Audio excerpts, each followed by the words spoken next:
एक संत बड़े ही विनोदी स्वभाव के थे। उन्होंने कहा कि भजन खूब करना चाहिए, भगवान का नाम खूब लेना चाहिए। राम जपो राम जपो राम जपो बाबरे, भगवान का नाम जपो, बिना मात्रा के जपो। ये मत सोचो कि हमने एक माला की, दो माला की, नहीं नहीं, और जपो और जपो। भजन को बिना मात्रा के करना चाहिए और भोजन को मात्रा से करना चाहिए। लेकिन कुछ लोग होते हैं जो कि भजन मात्रा से करेंगे और भोजन बिना मात्रा के करेंगे। एक मैया ने कुछ लोगों का निमंत्रण किया। दो तीन बड़े मैया के प्रेमी भक्त थे, तो मैया ने कहा आप तीनों हमारे यहाँ भोजन में आइए। बोले ठीक है। मैया ने बड़ा सुंदर भोजन तैयार किया। वो जो तीन भोजन करने वाले थे उनमें से एक व्यक्ति पहले ही पहुंच गया। वह सुबह पहुंच गया 10-11 के टाइम पर। और जब भोजन करने बैठा तो इतना भोजन किया, इतना खाया कि जो 3 लोगों का बना था पूरा अकेले ही खा गया। तो मैया ने कहा भैया पहले ये बताओ कि आपने जितना भोजन किया है इतना वो लोग भी करेंगे जो थोड़ी देर बाद आएंगे। उस व्यक्ति ने कहा अरे मैया मैं तो जल्दी में था इसलिए मैंने नाश्ता किया है, वो लोग तो भोजन करेंगे। मतलब 3 का अकेले पा गया और कहता मैंने भी नाश्ता किया है, अब वो लोग भोजन करेंगे तो अब पता नहीं वो कितना पाएंगे। जब ज्यादा भोजन किया जाता है तो कभी कभी समस्या भी सामने आ जाती है। ये आप लोगों के लिए बिल्कुल नहीं है। कोई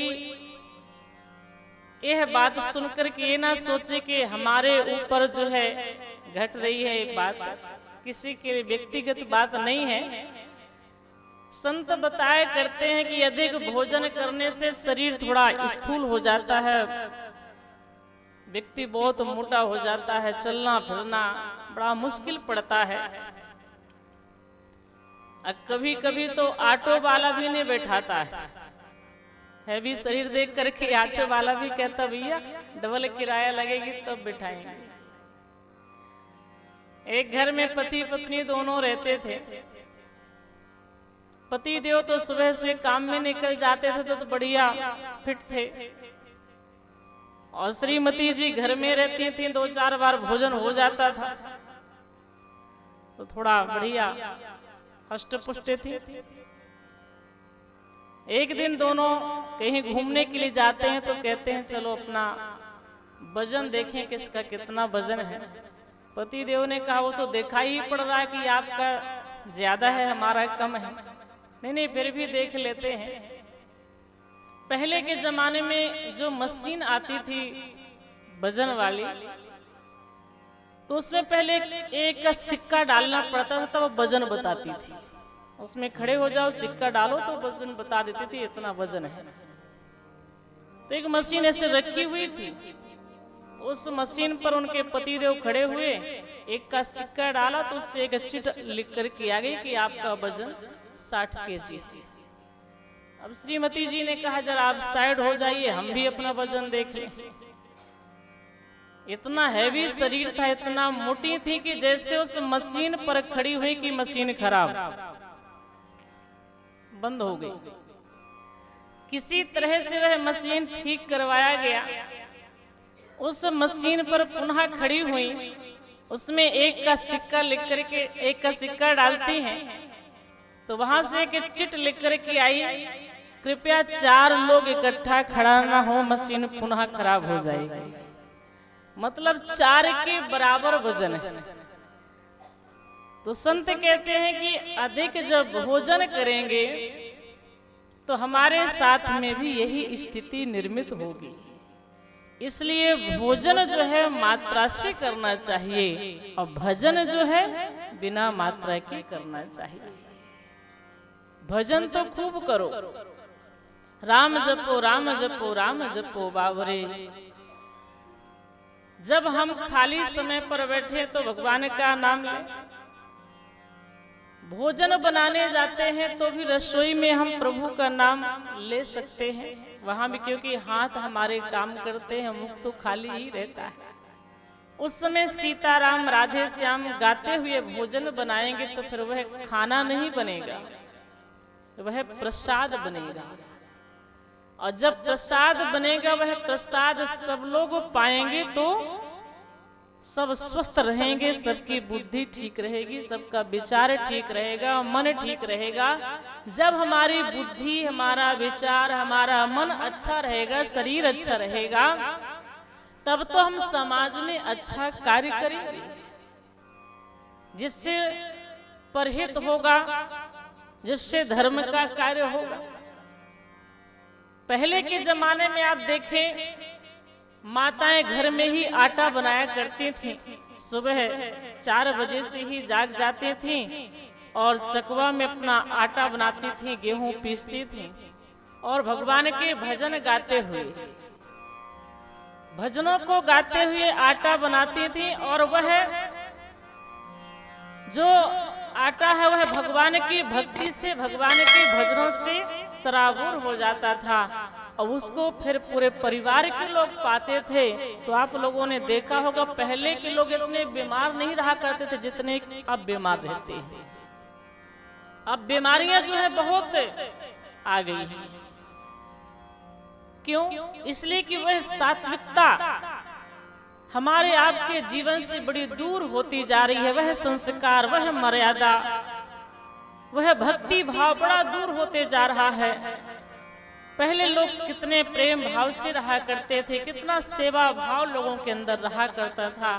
अब तो लोगों के पास में टाइम ही नहीं है कि कोई किसी से बात करे। पड़ोसी से बात करना तो बड़ी दूर की बात है, घर के माता पिता से बात करने का भी समय नहीं मिल पाता है।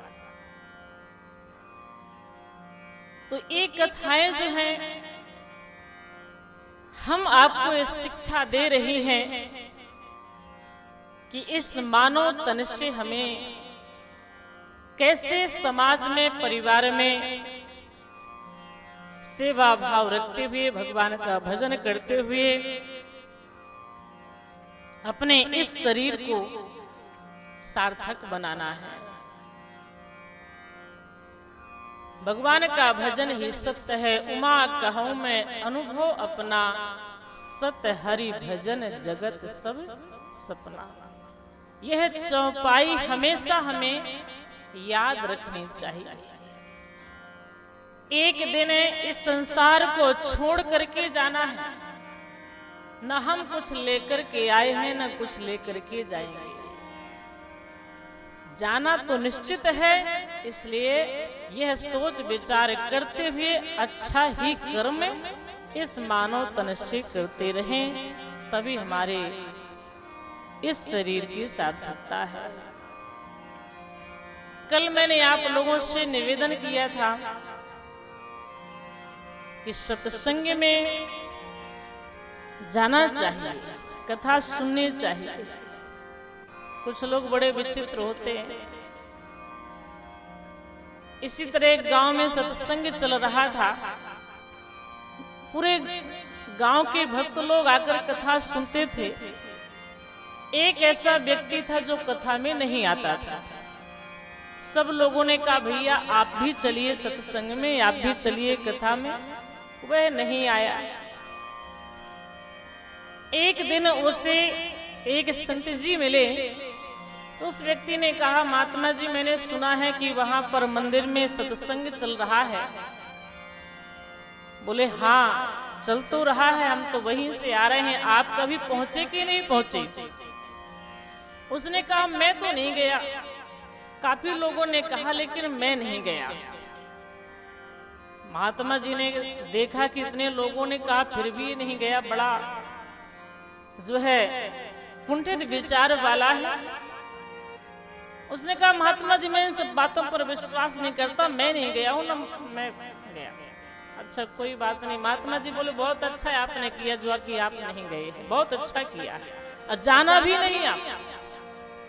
उस व्यक्ति ने कहा संत जी आप ऐसा क्यों कह रहे हैं, सब लोग तो कहते हैं सत्संग में चलो चलो और आप कहते हैं बहुत अच्छा है आपने किया जो नहीं गए, ऐसा क्यों।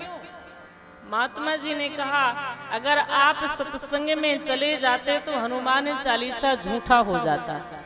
बोले हनुमान चालीसा में क्या लिखा है। संत जी बोले हनुमान चालीसा में लिखा है भूत पिशाच निकट नहीं आवे। तुम जैसे भूत भगवान की कथा में नहीं जाते। कथा में कौन जाता है, जो भगवान का भक्त है।